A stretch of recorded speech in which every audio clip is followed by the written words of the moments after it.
Hey everyone, in this video we're going to continue discussing how the derivatives affect the shape of a graph. And in the prior videos we already discussed what the first derivative does. We know that if the derivative is greater than 0, so positive on an interval, then the function increases on that interval. If the derivative is negative on that interval, so less than 0, then the function decreases on that interval. So what about the second derivative? How does the second derivative affect the shape of the graph? So the second derivative tells us about the curvature of the original function. So the first derivative, think of it, tells us the rate of change of the graph. So the second derivative is the rate of change of the rate of change. So it's how fast is the slope changing, and that causes the concavity to change. So the curvature, we also call it the concavity of the graph. And so when a function is curving downward, and so what I want you kind of to think about is if you were to place the palm of your hand on this graph, so somewhere along here, if you place the palm of your hand on it, then that means your palm is facing downwards, right? So that's the concavity. So here we're going to say your hand is kind of curving downwards, your palm is facing down, and then at some point over here you kind of switch and you can't continue to your palm to face down, so you kind of have to turn it, and now your palm is facing kind of upwards, so it's kind of like you're cupping the graph, and so this is now curving upwards. So on over here we say that the function is concave down because it's curving downwards, and on this side we say that the function is concave up, so it's curving upwards. And how this relates to the derivative is concave down means that the second derivative is negative, and concave up is when the second derivative is positive. So very similar to here. So the first derivative tells us the function is increasing when it's positive, and when the first derivative is negative, the function is decreasing. So for the second derivative, when the second derivative is positive, the function is curving upwards, so it's concave up. So imagine again, if you place the palm of your hand, you have to kind of have it kind of like your palm will be pointing up when the function is concave up, and then pointing down when your function is concave down. So let's try an example. So just to summarize real quick, the second derivative, if the second derivative is greater than 0, positive, on an interval, then the function is concave up on that interval. If the second derivative is less than 0, negative, on an interval, then the function is concave down on that interval. And this means curving upwards, concave up, curving downwards, concave down. So let's try this example. Determine the intervals where this function 2x cubed minus 12x squared plus 18x minus 6 is concave up and concave down, and then find any inflection points. So we'll talk about what inflection points are. An inflection point is essentially where we switch from concave up to concave down. So here, this will be a point of inflection.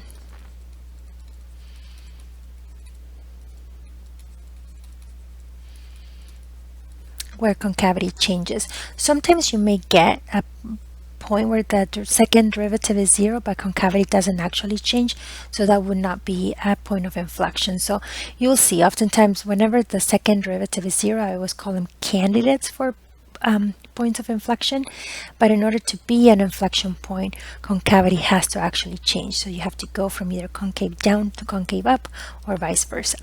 So let's try this example. Determine the intervals where that function is concave up or down. So that means that we want to find where the second derivative is greater than 0 or less than 0. So first, let's find where it's equal to 0, right? Or critical numbers for the second derivative, or candidates for inflection points. So I'm going to take the first derivative, which will be, what is that, 6x squared minus 24x plus 18. Everything else is 0. And then we're after the second derivative. So find the second derivative. And so this will be 12x minus 24. And we set it equal to 0. Why do we set it equal to 0? Because we want to know when the second derivative is greater than 0 and when the second derivative is less than 0. So it's good to know where is it 0 and then figure out then our test points from there.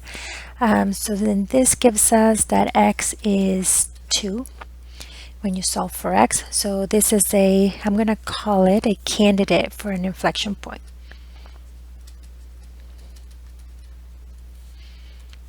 To be an inflection point, the concavity actually has to change. And so now let's go to our number line and choosing test points. Just like we did before with the first derivative test, we're going to do the same thing here. So I only have one candidate for inflection point, so I'm just going to put 2 there. And now I'm not testing for the first derivative, I'm testing the second derivative. So this is where the second derivative is 0. And then we're trying to see what is the function doing. What is the original function f doing? So this breaks up my number line into 2 intervals, minus infinity to 2 and then 2 to infinity. So let's pick test points to check the second derivative. And f double prime, right, is 12x minus 24. So pick something in the first interval from minus infinity to 2. So you can pick 0, be nice to ourselves, right? 0 is in that interval, so just put in 0. So this will be 12 times 0 minus 24, which is negative. So the second derivative is negative here. So that means that the function is doing what? Is concave down. So that means that the function is curving downward. So I kind of do the sad face and then pick a number on the interval 2 to infinity. So let's pick 3. You can really pick anything. So 12 times 3 minus 24, that's going to be positive. So that means the second derivative here is positive. So that means that the function is curving upwards, happy face. And so did it change concavity at that critical number? Yes, we went from concave down to concave up. So that means that this is a point of inflection or inflection point. Right, so then that is our x value. So our point of inflection is when x equals 2. So what is the y value going to be? So the y value is going to be f of 2. And so you can find that by plugging it into the original f. Now remember, f was, what was f of x? The original function, not the second derivative. We want to find the y value associated with that x. So it was 2x cubed minus 12x squared plus 18x minus 6. So that means when you plug in 2, you're going to have 2 times 2 cubed, right, which is 8 minus 12 times 2 squared plus 18 times 2 minus 6, which gives us negative 2. So that will be the point of inflection. So our point of inflection is 2, negative 2. So that's where the function changes curvature. And just so that you see what the graph looks like, here's the graph of the function. And so at x equals 2, so 1, 2, it's over here. So this is x equals 2, y equals negative 2. And so this is our inflection point. So notice that it is curving downward. So think of the sad face or like a downward parabola. That's what it looks like when it's curving down, and then happy face or curving up. So that's concave up. So this is our point of inflection.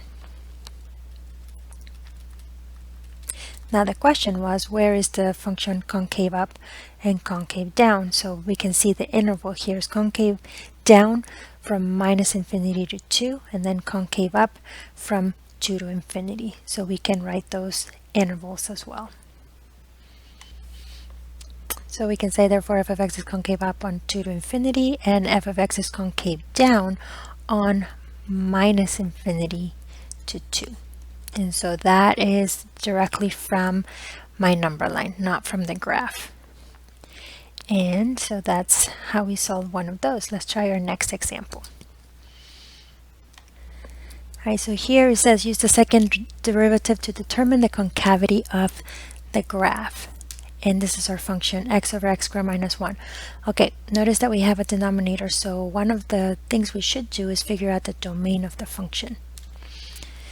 Because if we happen to get one of those as critical numbers, we know that, well, they're not in the domain. And so here, x squared minus 1,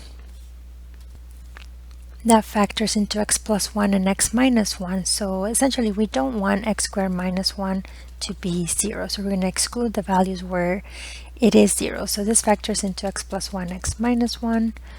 So that means we don't want x to be negative 1 or 1. So those values are not in the domain of the function. So now we know, okay, if we get those as critical numbers, they're not in the domain. So likely the derivative is going to be undefined there, and the second derivative, any derivative, will be undefined there since the function itself is undefined there. All right, so let's start. We want to get our hands on concavity, so that means we want the second derivative. So let's go find in order to get to the second derivative, we first need the first derivative. So the first derivative, and I have a fraction, so that means I need the quotient rule. So quotient rule is bottom times the derivative of the top minus the top times the derivative of the bottom all over the bottom square. And so this will be, what is this? Let's see. So I have x squared minus 1 minus 2x squared all over x squared minus 1 squared. Simplify as much as possible since we have to take the second derivative. So this is negative x squared minus 1 all over x squared minus 1 squared. These are not the same, right? Because this is, if you factor out the negative, that's x squared plus 1. So you can't cancel those. So don't make that algebra error. So that's our first derivative, and is that as far as we can go? Yes, so simplify as much as you can before taking the next derivative. So now the second derivative, which we will use quotient rule again. And so that means we're going to have the bottom, which is x squared minus 1 quantity squared times the derivative of the top. So times a negative 2x minus the top, negative x squared minus 1. Make sure you use parentheses here. We don't want to make a error with those negatives there. So what are we doing? So bottom, derivative of the top minus the top times the derivative of the bottom. So here I have a quantity square, so I need the chain rule.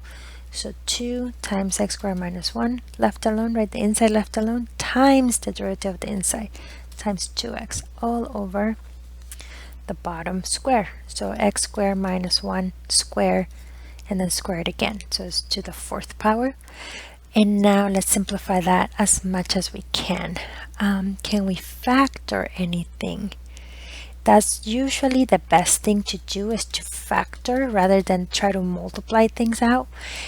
See what can you factor, and I already see that I can take out a negative 2x, right? That's a 2x, and I can take the negative out of here, right? Take that negative, say negative x squared plus 1 there, and so I can take this negative with the 2x, and so it looks like a negative 2x. And I can also take an x squared minus 1 and one of those. So let's put the things that we're factoring out. So I'm taking out a minus 2x and an x squared minus 1. So what are we left with? So I took that out and I took one of those out. So in the first term, we're only left with x squared minus 1 minus that minus. I took out the negative, so I'm left with the x squared plus 1, and we took out the 2x and the x squared minus 1, so just times 2 all over x squared minus 1 to the 4th. And let's continue to simplify. So now on the inside here, we're left with x squared minus 1 and distribute this negative. So 2x squared and then the negative. So minus 2x squared minus 2 all over x squared minus 1 to the fourth. And it looks like we can cancel now one of those x squared minus 1. So I can cross that one out with one of those. So that will become a cube. So I'll have negative 2x times, now on the inside we'll have x squared minus 2x squared is just negative 1x squared, and minus 1 minus 2 is minus 3 over x squared minus 1 to the third power. Let's get this negative also out of here. So when I take out this negative 1, with that negative is going to become a positive. So I'll just have 2x times x squared plus 3 over x squared minus 1 to the third. And so that is our second derivative. If you need to pause or rewind or rewatch the algebra that was done there, feel free. So we're going to go on now to find our candidates for inflection points. So essentially finding the critical numbers for the second derivative. So set your second derivative equal to 0 to find them. So that means I'm going to have 2x times x squared plus 3 over x squared minus 1 to the third equal to 0. Now there's one thing that I'm going to do here on the bottom that it will make it easier as I'm doing my test points, and it is up to you whether you choose to do it, but you'll see, you'll probably like to do it as well. So I know that x squared minus 1 factors into x plus 1, x minus 1. We did this when we were finding the domain.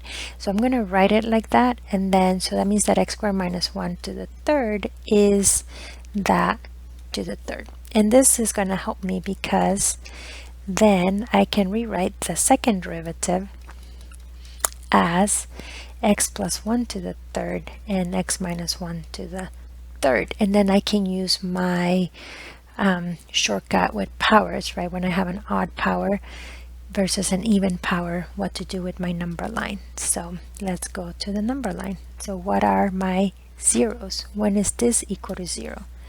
The second derivative is 0 when you have a fraction is 0 when the numerator is 0.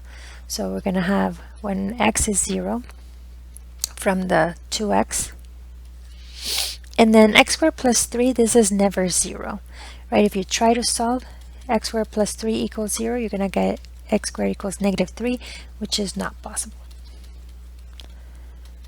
So you get no zeros from that. And then the derivative is undefined when the denominator is undefined, which we already knew at negative 1 and 1, because that's what those values are not in the domain of the function to begin with. So we can expect that the derivatives will also be undefined there. So now we're trying to see what's the second derivative doing and what does that mean about our function. And so now we're going to pick our test points. So it's between negative infinity and negative 1. You can let x be what, like negative 2, and plug it in, right? So I'm looking at this fraction here. So and just as we did before with the first derivative, we're keeping track of the sign of the derivative, not necessarily the value. So don't worry too much about doing the math. So I'm going to do 2 times negative 2, and then I know that this is never negative, right? This is always going to be positive. Negative 2 square is positive plus 3, so that's always positive, over negative 2 plus 1 cube, and then negative 2 minus 1 cube. So now in the numerator I have a negative, and in the denominator negative 2 plus 1, that's negative, and to the third that's negative. So I have negative times negative, which is positive. So a negative divided by a positive is negative. So from that interval our second derivative is negative, which means that the function is curving downward, so sad face. And what about between negative 1 and 0?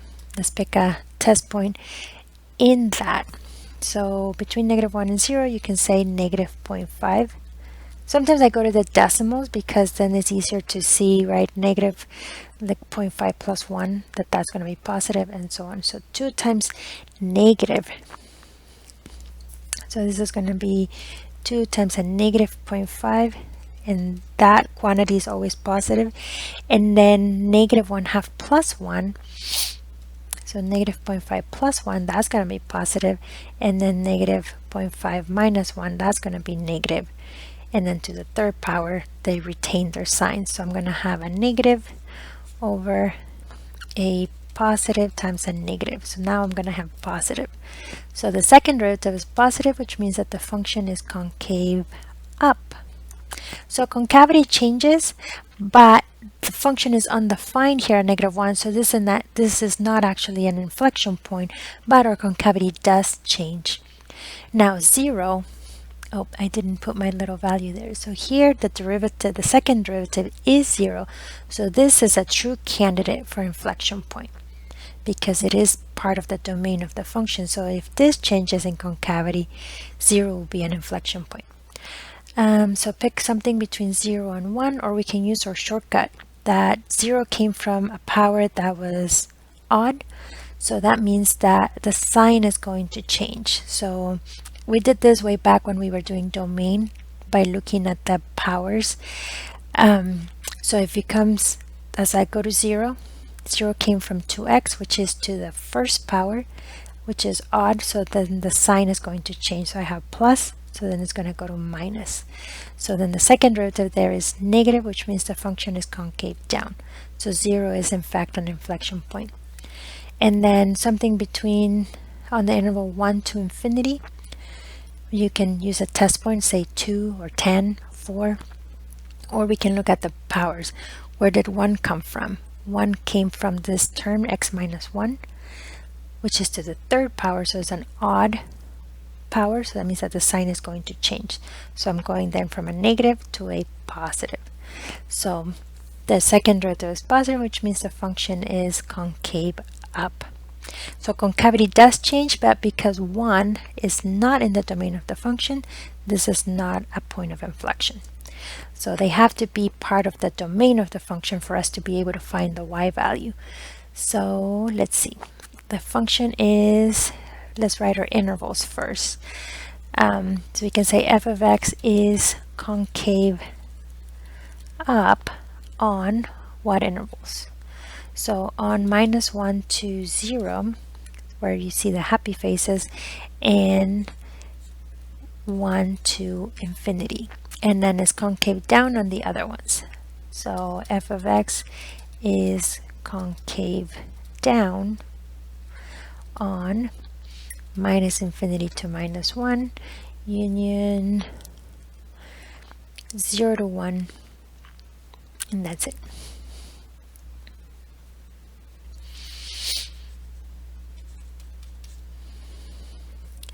And we have an inflection point with point of inflection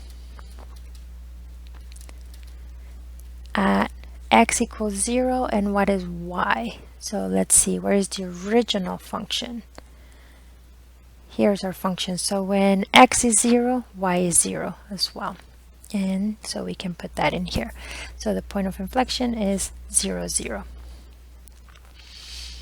Cool. So that's how we find concavity and points of inflection. So for concavity, you're looking for the second derivative and finding those critical numbers. And it is a point of inflection if concavity actually changes. And then make sure that you check the domain of the function as well. So on my next video, I'll record the last example for this section.